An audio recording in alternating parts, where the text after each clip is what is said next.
Always. For instance, I think that a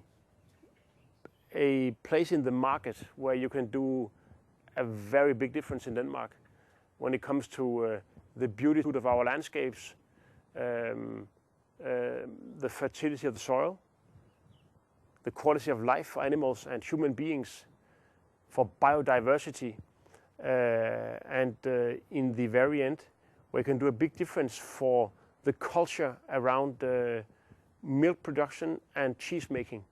That is, of course, the dairy business. So, in spite of the fact that we've got no experience whatsoever in milking goats or sheep or cows, I profoundly believe that this is a classical position for me to move into. That is, creating a strategic alliance and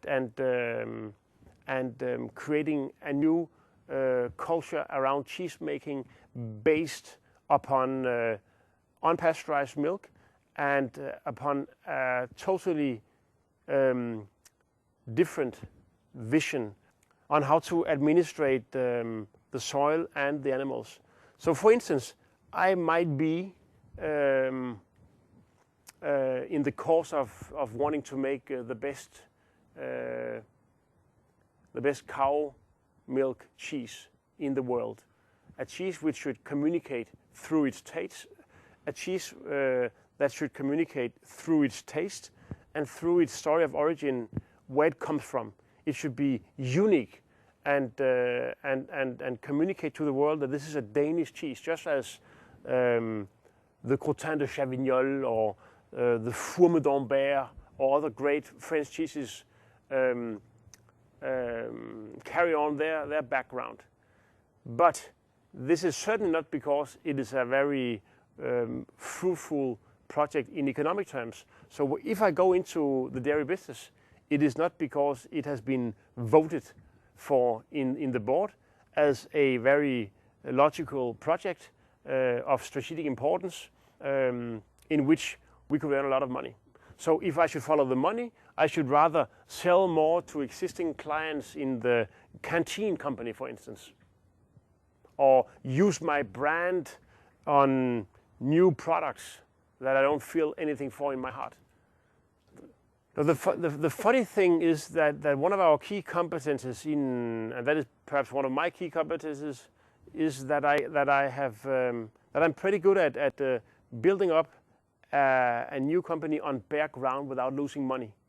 And I've learned that if you do something extremely beautiful, then and nobody else even thinks about doing it, then I mean the world will help you. You will get some funding. Well, the clients will find you. The newspapers will talk about this fantastic project. And even though you don't at all think about can you earn money about it, then somehow you are saved, and you may not earn money, but we happen often not to lose money. I mean, saying this when I bought this orchard on the island of Lilleø, wanting to restore pride in Danish fruit production, and I thought that the prices that fruit growers earned were really, really undecent. I mean, I was doomed to lose everything down there. But I was right, and people believed in it, and somehow Denmark just apparently needed a fruit brand with a heart and soul.